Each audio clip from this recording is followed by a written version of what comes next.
There are a lot of opinions on student debt. Don't take out loans you can't afford. Nothing in life is for free. Get a job. Pay your bills. But if you aren't part of the 44 million American families affected by the crisis, and you think their problems aren't your problems, I'm here to tell you they absolutely are. There are three ways this surging strain impacts us all. It's restricting consumer spending, it's preventing people from buying homes and starting their own businesses, and it's contributing to the wildly inflated cost of everyone's college education, regardless of how you pay. Look, this isn't just about forgiving everybody's debt. And no, college isn't right for everybody. But Democrats and Republicans seem to agree that smart, motivated individuals who want to invest in their future through education should have access to the tools to succeed. And right now, the deck is stacked against them. Most politicians also agree that $1.7 trillion in student debt is a huge problem. That's more than auto or credit card debt in this country. And congratulations, student loans, you just surpassed home mortgages too. But while Congress has taken action against bad actors in all those other industries, it's allowed predatory practices to thrive in academia, meaning the kind of consumer protections that exist in almost every other kind of lending can't help you out from student loan debt collectors. Here's what it's doing to our economy. The interest alone on student debt is hundreds of millions of dollars a day, $100 billion a year.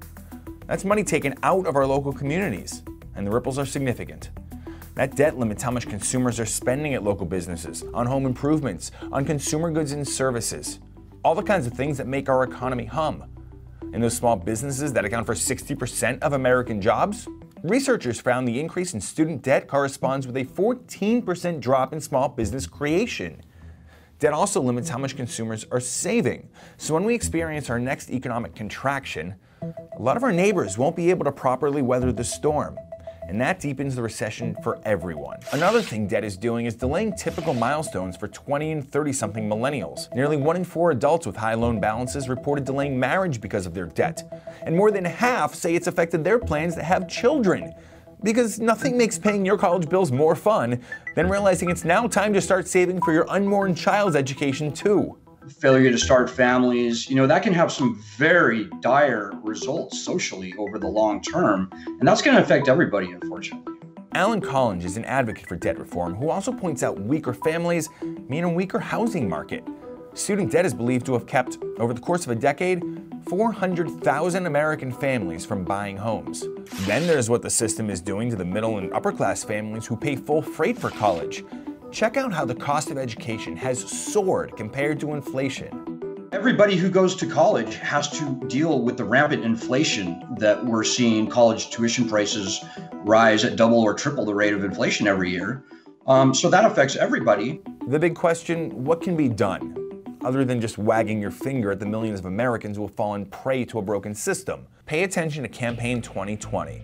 While proposals to forgive massive amounts of loans are controversial, they're not the only options on the table. And leaders of both parties agree a series of moderate reforms could start helping families and the economy immediately. And the quickest fixes could come from our state politicians, who have the power to institute new consumer protections for student loan borrowers today. So if life hits you hard and you default on a loan, you would actually still have a chance at pulling yourself back up. Let your local representatives know that it's important to you.